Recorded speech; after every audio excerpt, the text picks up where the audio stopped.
तो ये एपिसोड वहीं से स्टार्ट होता है जहाँ पर लास्ट वाला ख़त्म हुआ था। अगर आप लोगों ने नहीं देखा तो जाकर देख लो ना। और इस एपिसोड के स्टार्ट में ही हम देखते हैं कि सुहा कहती है कि अगर गुपोंग तुम नहीं हो तो कौन हो तुम। तो फिर यहाँ पर बिल्ला कहता है कि मैं गुपोंग नहीं हूँ। तभी इन लोगों की ट्रेन का टाइम हो जाता है। तो फिर सुहा कहती है कि हम लोगों की ट्रेन छूट जाएगी, चलो पहले ट्रेन में बैठते हैं। और यहाँ पर जब बिल्ला ट्रेन में चढ़ रहा होता है तो फिर जेसू उसको रोक कर कहता है कि कहाँ जा रहे हो। तो फिर जेसू से बिल्ला कहता है कि मैं जा रहा हूँ उसे सब सच बताने। और अब ट्रेन में ये लोग बैठे हुए होते हैं। तो फिर यहाँ पर सुहा कहती है कि शायद मैंने गलत सुन लिया होगा, स्टेशन पर बहुत शोर था ना, इसीलिए मैं फिर से कॉल करती हूँ। तो फिर यहाँ पर उसको बिल्ला ऐसे करने से रोकता है और कहता है कि ज़रा ध्यान से सोचो, मैं होंजियो हूँ। तुम्हें भी तो यही लगा था ना कि मैं होंजियो हूँ। सुहा यहाँ पर कुछ देखकर हैरान हो जाती है क्योंकि यहाँ पर जेसू भी आ चुका है।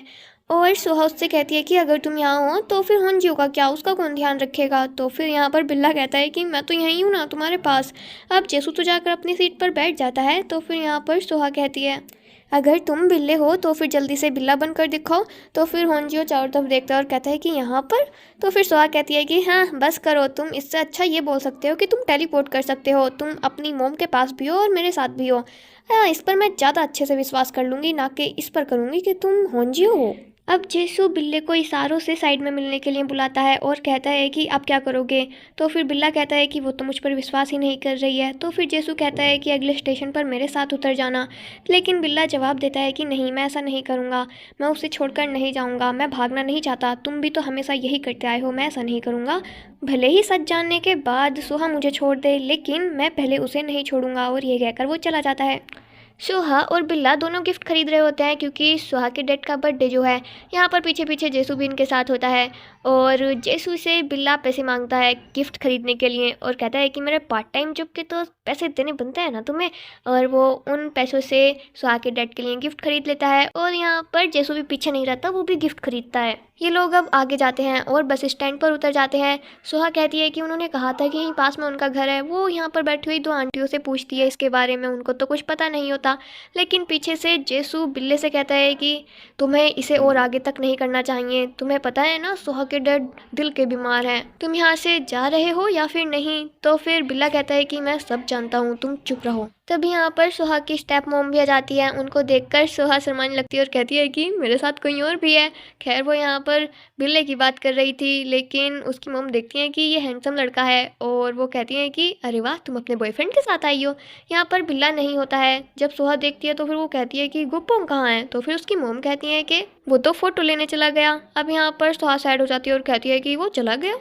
अब ये लोग जाने लगते हैं, लेकिन जाने से पहले सुहा सुनती है कि ये दोनों बुढ़ियों में से एक कह रही है कि तुमने देखा वो लड़का अचानक से बिल्ले में बदल गया। तो फिर दूसरी बुढ़िया कहती है कि तुम्हारा दिमाग सट्टे आ गया है, चुप रहो। इसके बाद हम देखते हैं कि सुहा के मोम डैड और सुहा ये सभी लोग साथ में बैठे हुए होते हैं।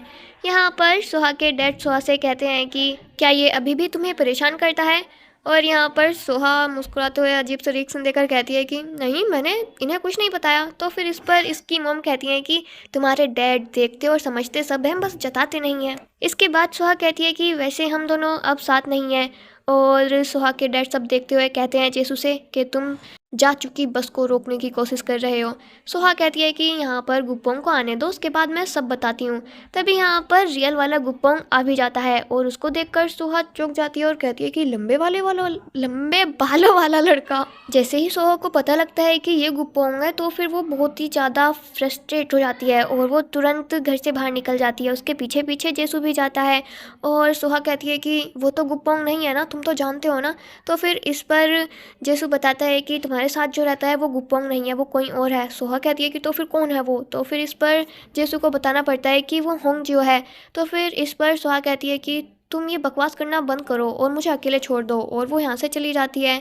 फिर जेसू सीधे जाता है बस स्टैंड पर, जहाँ पर बिल्ला पहले से ही बैठा हुआ होता है। वो जेसू को देखकर कहता है कि सुहा कहाँ पर है। तो फिर जेसू से सब बता देता है और बिल्ला उससे कहता है कि तुम तो उसका साथ देने आए थे ना, तो फिर तुम ऐसे मेरे पास क्यों हो, उसके साथ क्यों नहीं हो। और फिर वो जाने लगता है। तो फिर जेसू उससे कहता है कि कहाँ जा रहे हो। तो फिर बिल्ला कहता है कि मैं उसका साथ देने जा रहा हूँ और वो चला जाता है। ये लोग सब जगह पर सुहा को ढूंढने लगते हैं और यहाँ पर ढूंढते हुए बिल्ला समुद्र को देखता है और वो जेसू से कहता है कि क्या ये समुद्र है। तो फिर जेसू कहता है कि क्या तुमने पहली बार देखा है। तो फिर इस पर बिल्ला कहता है कि हाँ, मैं इसको सुहा के साथ देखने वाला था। अब यहाँ पर जेसू कहता है कि ये सब मेरी गलती है, जो तुमने कहा था मुझे ये सब पहले ही कर देना चाहिए था। पता नहीं वो यहाँ पर क्या सोचता है और वो बिल्ले के गले से वो कैट कूलर निकाल लेता है, क्योंकि इस कैट कूलर में सुहा की रिंग है। इस वजह से ही बिल्ला इंसान बन पाता है। अब पता नहीं यहाँ पर जेसू क्या करने वाला है। खैर सीन चेंज हो जाता है और सुहा गुप्पोंग के साथ बैठी हुई है और वो कहती है कि क्या तुम ही सच में गुप्पोंग हो। इस पर गुप्पोंग कहता है कि हाँ। अब सुहा कहती है कि तो फिर वो कौन था, हम दोनों एक साथ रहते थे, एक साथ खाते पीते थे। और वो ऐसे ही बातें करते करते रोने लगती है। दूसरी तरफ जेसू बिल्ले से कहता है कि अगर मैं ये कैट कूलर फेंक देता हूँ तो तुम एक बिल्ला बन जाओगे और सुहा भी यहाँ से चली जाएगी, फिर तुम एक नॉर्मल बिल्लियों के जैसे ज़िंदगी बिताओगे अपनी। तो इस पर बिल्ला जवाब देता है कि जब कोई अपने पालतू को छोड़ता है तो फिर वो घर से बहुत दूर लेकर चला जाता है उसको। और अगर तुम मुझे सुहा से दूर करना ही चाहते हो तो फिर कोई बात नहीं, क्योंकि वैसे भी तुमने ही मुझे बचाया था। तुम ना होते तो मैं कब का मर चुका होता और तुम्हारी वजह से ही मैं सुहा से मिल पाया। अब तुम फेंक दो उसे। तो फिर यहाँ पर जेसू कहता है कि अगर मैं इसको फेंक देता हूँ तो क्या सब कुछ ठीक हो जाएगा, क्या सुहा मेरे पास वापस आएगी। तो फिर इस पर बिल्ला कहता है कि वो तो सुहा के ऊपर है, तुम्हें छोड़े जाने से नहीं डरना चाहिए, आखिर तुम कितना डरोगे। यहाँ पर जेसू कहता है कि वैसे डरना तो तुम्हें चाहिए, क्योंकि अब तुम छोड़े जाओगे और तुम मर भी सकते हो। और यहाँ पर बिल्ला गुस्से में कहता है कि फेंक दो उसे। तो फिर उसको जेसू फेंकने की कोशिश तो करता है लेकिन वो कैट कॉलर नहीं फेंक पाता। और अब जेसू कैट कॉलर को बिल्ले को वापस देने लगता है, वो ऐसे हल्का सा उसको फेंक कर देता है। तो फिर यहाँ पर जब वो बिल्ला उसको पकड़ने की कोशिश करता है तो फिर वो उसके हाथ से सीधे नीचे जाके गिरता है। अब यहाँ पर बिल्ला बिल्ला बन जाता है। दूसरी तरफ सुहा बैठी हुई रो रही होती है और यहाँ पर उससे रियल वाला गुप्पोंग कहता है कि क्या तुम होंजियो की वजह से रो रही हो, मैं उससे मिला था जब घर पर था। तो फिर यहाँ पर सुहा कहती है कि कौन से होंजियो से मिले थे, बिल्ले या इंसान। तो फिर वो कहता है कि मैं जिससे मिला था वो एक लड़का था। ये सब सुनने के बाद सुहा को कहीं ना कहीं समझ आ जाता है कि होंजियो इंसान और बिल्ला दोनों बन सकता है। दूसरी तरफ बिल्ला और जेसू ढूंढने पर लगे हुए होते हैं कैट कूलर को। यहाँ पर जेसू कहता है कि तुम्हें सच में एक रिंग ही मिली थी, अब मैं उसे कहाँ ढूंढूं, चलो मुझे आंखें मत दिखाओ, चुपचाप से उसे ढूंढने पर ध्यान दो। यहाँ पर जेसू को वो कैट कूलर मिल भी जाता है लेकिन वो पीछे मुड़कर देखता है कि यहाँ पर होंजियो तो गायब है। वो सीधे सुहा के पास जाता है और उसको बताता है कि तुम्हारे रिंग के बिना वो वापस से इंसान नहीं बन पाएगा। ये सुनने के बाद सुहा भी उसको ढूंढने लगती है और वो बिल्ले को बीच पर ढूंढ भी लेती है। वो बिल्ले के साथ बिताए गए पलों को याद करते हुए बिल्ले के पास जाती है और जब उसके पास जाती है तो फिर बिल्ला इंसानी रूप में बदल जाता है और इसके बाद ये दोनों बैठकर थोड़ी बातें करते हैं। दूसरी तरफ हम सरमिली और बुदोंग को देखते हैं। दोनों की अलग ही लेवल की लव स्टोरी चल रही होती है। यहाँ पर बुदोंग सरमिली को अपने रेस्टोरेंट में ही खाने के लिए लेकर जाता है और यहाँ पर उसके मॉम डैड उसे देखकर बहुत ही ज़्यादा हैरान होते हैं, लेकिन वो शर्मिली को स्पेशल ट्रीटमेंट दे रहे होते हैं क्योंकि आखिरकार शर्मिली बुदोंग की सीनियर जो है। यहाँ पर शर्मिली बहुत ही ज़्यादा सीरियस होकर बीच में बातों के मजाक कर देती है और पूरा मजाक ख़त्म होने के बाद कहती है कि मैं मजाक कर रही थी, उसने भाई साहब ऐसा मजाक किया है जिस पर कुत्तों को भी हंसी ना आए। दूसरी तरफ हम सुहा के मॉम डैड को देखते हैं जो कि सुहा के आने का वेट कर रहे होते हैं। तभी सुहा यहाँ पर आ भी जाती है जेसू के साथ और जेसू के हाथ में बिल्ला होता है और बिल्ला सो गया है क्योंकि वो थक जो गया है, ज़्यादा टाइम तक इंसानी रूप में थोड़ी ना रहेगा। इसके बाद सुहा और जेसू अकेले में बात करते हैं और सुहा को पता लगता है कि 10 साल पहले जिस छोटे बच्चे को उसने अपना स्कार्फ दिया था वो कोई और नहीं बल्कि बिल्ला ही था। अब हम फिर से शर्मिली और बुदोंग को देखते हैं। शर्मिली अब खाकर जा रही होती है। खैर शर्मिली इन्हीं के घर की छत पर तो रहती है, तो बुदोंग अपने मॉम डैड को अंदर रेस्टोरेंट में भेज देता है और उसकी मॉम चिल्ला रही होती है कि अब क्या ये लड़का इसको घर तक मतलब छत तक छोड़ने जाएगा। बुदोंग शर्मिली को कहता है कि सबसे पहले तो सॉरी, क्योंकि मेरे मॉम डैड बहुत सवाल करते हैं, वो ऐसा इसलिए करते हैं ताकि घुल मिल पाए। इस पर शर्मिली कहती है कि हाँ मैं जानती हूँ, मैं खुद ही नहीं घुल मिल पाती, वो तो बहुत ही क्यूट है। बुदोंग नोटिस करता है कि शर्मिली को कोई तो दिक्कत है, तो फिर इस पर वो कहता है कि मैं तुम्हें बहुत ही अच्छी दवाई दिला सकता हूँ। और इसके बाद हम देखते हैं कि वो दवाई के नाम पर शर्मिली को गेम्स खेलने के लिए ले आता है और यहाँ पर वो शर्मिली को एक शूटिंग गेम खेलने को बोलता है और शर्मिली उसकी बात मानकर खेल भी लेती है और वो क्या ही मारती है भाई सबको, और खेलने के बाद चुपचाप से फिर निकल लेती है। और उसके पीछे पीछे बुदोंग भी जाता है और वो उससे कहता है कि सुनो मैं तुमसे दोस्ती करना चाहता हूँ। तो फिर इस पर शर्मिली कहती है कि अच्छा ये बात, वैसे लोग मुझसे कहते हैं कि क्या मेरा बचपन बेकार गुजरा जो मैं ऐसी हूँ, या फिर मुझे लोग परेशान करते थे। खैर, इसकी कोई भी वजह नहीं है, मुझे कोई भी डर वगैरह कुछ नहीं है, मैं बस ऐसी ही हूँ। उदोंग कहता है कि हमें कहीं पर चलकर बात करनी चाहिए। इस पर शर्मिली कहती है कि हाँ बिल्कुल, चलो किसी शांत जगह चलते हैं। और शांत जगह के नाम पर वो उसको ले आती है लाइब्रेरी में। लेकिन यहाँ पर भी बुदोंग अपनी कैंके कैंके करता रहता है।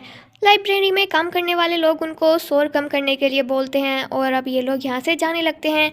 तो फिर बीच रास्ते में रोककर उसको शर्मिली बोलती है कि बुदोंग, तुम सच में बहुत ही बड़े बेवकूफ़ हो। मैं तुम्हें हमेशा से पीछे से घूरती रहती हूँ, क्या तुम इसका मतलब अभी भी नहीं समझे? और यहाँ पर ये साला अभी भी नहीं समझा है। भाई मुझे लगा था कि ये समझ गया है कि शर्मिली इसको प्यार करती है, लेकिन यहाँ पर अब शर्मिली खुद ही कह देती है कि मैं तुम्हें पसंद करती हूँ।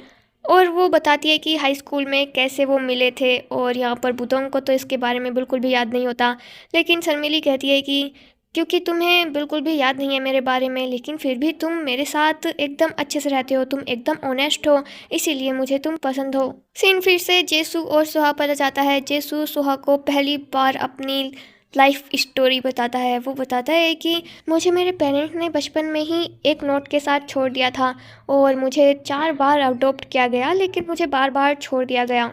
और जब मुझे वो बिल्ला मिला था तुम्हारे स्कार्फ के साथ, तो फिर वहाँ पर एक नोट भी था कि इसको जो ले जाना चाहे ले जा सकता है, और इसीलिए मुझे मेरे जैसा फील हुआ और मैं तुमसे दूर हो गया बिना कुछ बताए। और अब यहाँ पर सोहा और जेसू के बीच में सारी चीज़ें क्लियर हो जाती हैं। और इसके बाद सोहा अपने मॉम डैड के साथ बर्थडे सेलिब्रेट करती है और काफ़ी गाना गाते हैं और हंसते हैं। और इसके बाद सोहा आती है घर से बाहर, और यहाँ पर बिल्ला भी आ जाता है, उसके पास आकर बैठ जाता है।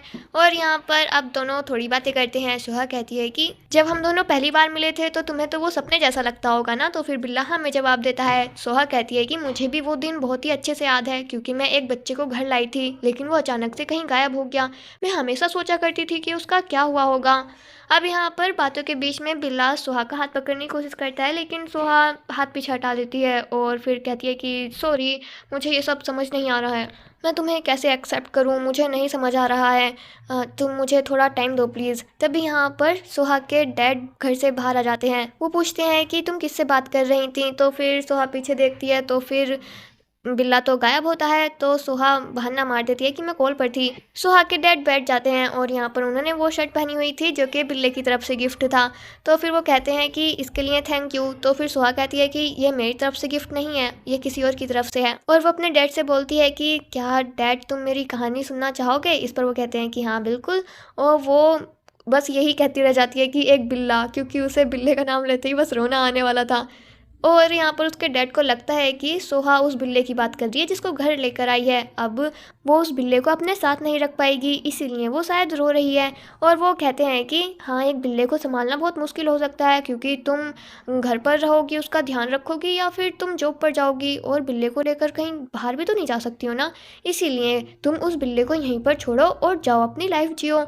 और यहाँ पर पीछे से ये सारी बातें बिल्ला बैठकर सुन रहा होता है और बेचारा दुखी हो रहा होता है।